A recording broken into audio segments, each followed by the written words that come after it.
welcome to a new edition of the Neon Jazz interview series with Norwegian jazz guitarist Lage Lund. We talked to him on September 21st, 2020 during the COVID-19 world about his latest 2019 CD, Terrible Animals. After discarding his dream of becoming a professional skateboarder, he turned his attention to music and picked up the guitar at the age of 13 and got a scholarship to attend the Berklee College of Music in Boston. His career is always on the up and up. Enjoy the interview. Thanks for taking a minute out today. Sure, no problem. I figure it's a good time to talk about the music, and your latest album, Terrible Animals, is a great listen, and it's kind of on the cusp of this pandemic. Talk to me a little bit about this album and having music out for people right now during this very strange time on the planet. Yeah, I mean, obviously that, that record came out probably a year before or so, but it was already kind of slightly related to some of those things. But it was kind of basically the music on that record was something that I've been developing over the previous two to 3 years, I think, where I was kind of workshopping it with this band that I had. That's essentially the band on the record, which is Tyshawn Story and Sullivan Fortner. And the only exception is that Matt Brewer, who was doing the gigs, that was regular member of the band. I wasn't able to find a day that would work for everyone within a span of like 2 years. So I just had to, find something else to cover for Matt. So that's how Larry Grenadier ended up on the record. And obviously also because he's incredible. But so that music is kind of, I've been playing it mostly around New York, just playing like places like the Jazz Gallery and Smalls and stuff like that every couple of months, I'd say, like doing a weekend here and there. And most of it was written with those people, specifically those people in mind. And it just kind of, I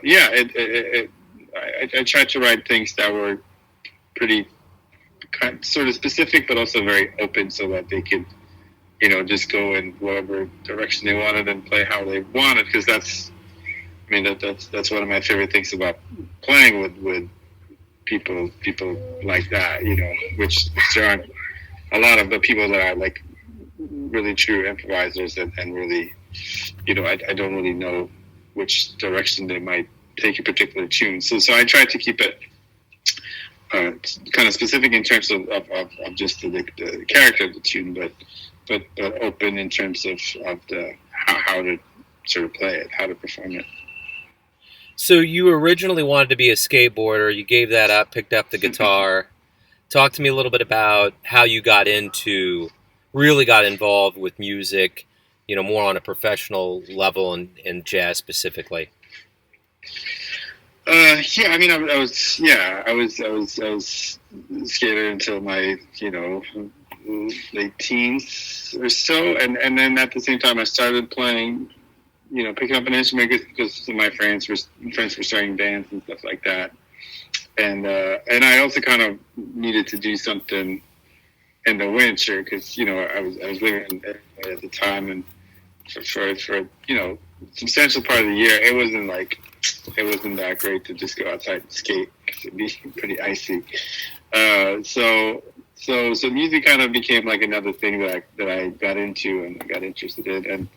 And I had, I didn't really have any sort of connection to jazz at all before I started playing. And when I started playing, it was mostly just kind of the music that I was listening to at the time, which was basically the music that would be on like the skateboard videos and stuff like that. So essentially like a lot of like sort of Southern California, like punk band kind of things, indie stuff.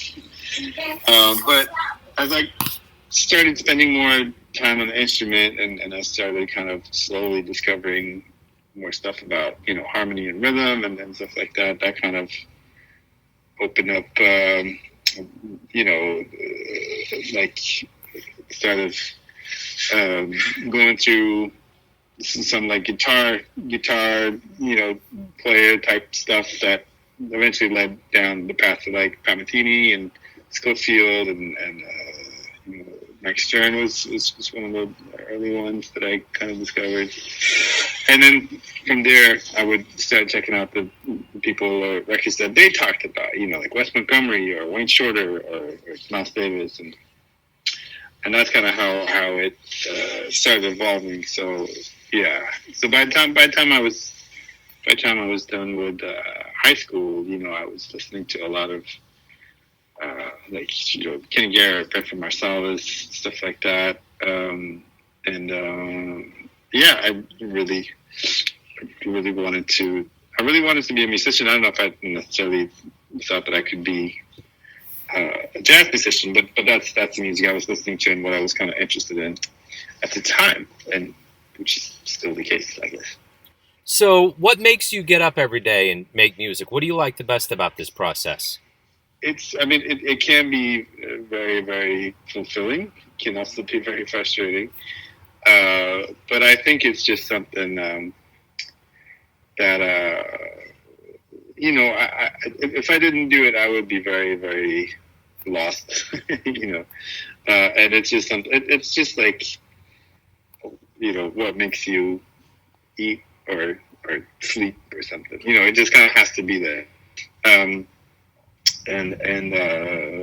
yeah, so it's I guess what makes me get up and keep doing it is just it's really just the music itself. Like I still love music. I'm always checking out stuff. I'm always rediscovering things. I'm always discovering things that I didn't know. I'm going back to things that I haven't heard in a while. And you know, there's just so much. So it's hard to just be like, oh, I'm tired of music. I might get tired of my playing or my writing or any of those things, but I could always find something to listen to that will sort of make me, you know, still really want to be involved in music and feel that way, and, you know, get to another level or something. You know, we're going to get to a point where music is going to start back up live and COVID will be a memory. And when that does actually happen, what do you hope we get from this time away from live music?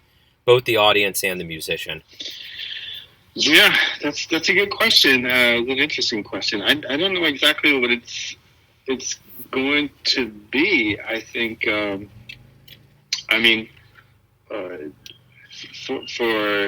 the type. I guess for the type of music that I would consider like the type of music I play, whatever you want to call it, you know, jazz or whatever music coming from a particular sort of tradition and history. I think that this music is so much. It's such a social music, you know. Of course, we can do, you know, some live streaming from home solo or something like that, but it's really about interacting with the other people on stage as well as the audience, and so that's definitely one thing that's been sorely lacking in not being able to play with people and for people, and also not to be able to see that in person, you know, on the same way I used to. I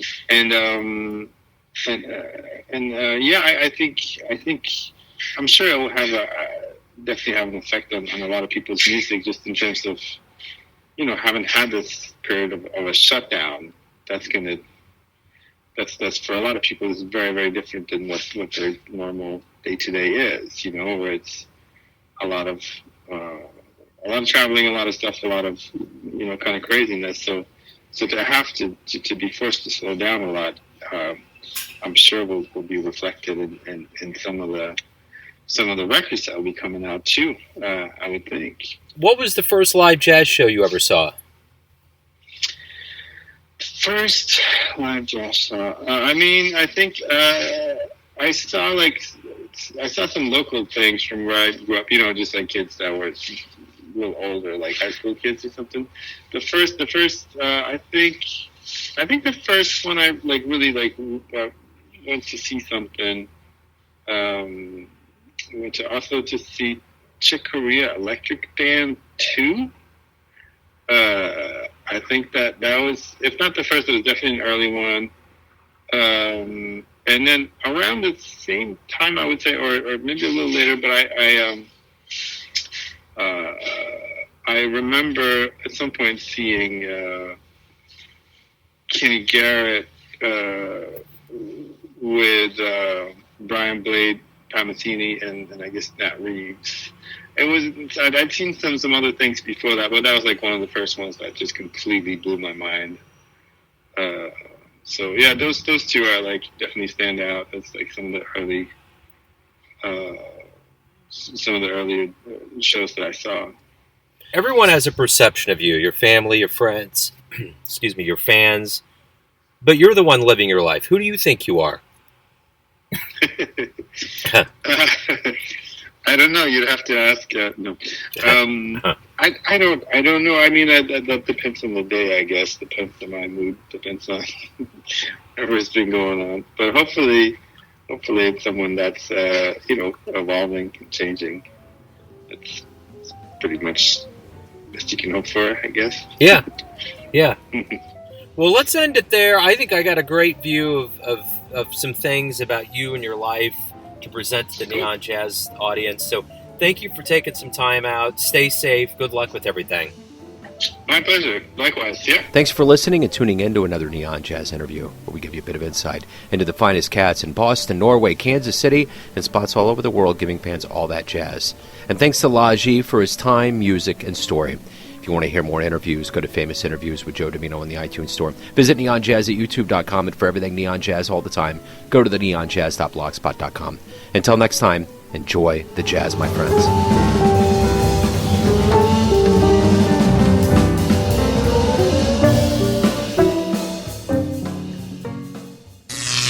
Neon Jazz.